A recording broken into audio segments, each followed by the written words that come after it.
Hello guys, তো মই আয়া পড়ছি আবার তুমগো সামনে। আশা করি তোমরা ভালোই আছো। আমিও ভালোই আছি। না ভালো থাকলে তো তুমগো সামনে সকাল সকাল উঠে আইতে পারতাম না।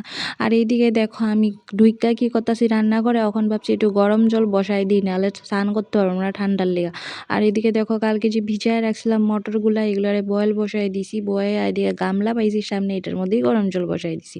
আর এদিকে দেখো আমার মেসোতো বোন, মামাতো ভাই বোন আর আমার মাইয়া সবাই মিলে কিছু না ভাইয়া মগের মধ্যে একলগে ভিজাইয়া বিস্কুট খাইতেছে।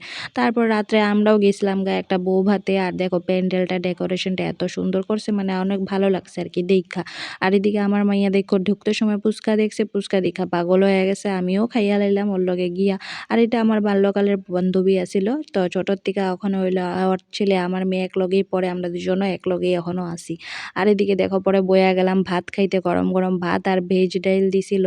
আর জলের বোতলটা তুমি করে দেখাই দিলাম। পরে দিয়েছিল মুড়িঘণ্ট, পাঁপড় ভাজি আর লটকা শুটকির চাটনি দিছিল। তারপরে দেখো এটা লোকেল ডিম কারি দিছিল, ফিশ কারি একটা দিয়া দিছিল, আর মাংস দিছিল যেমনের বাটি এমনিই রইছে, আমি আর খাইতে পারছি না। তারপর রসমলাই দিছিল। ভিডিওটা কেমন লাগছে কইও।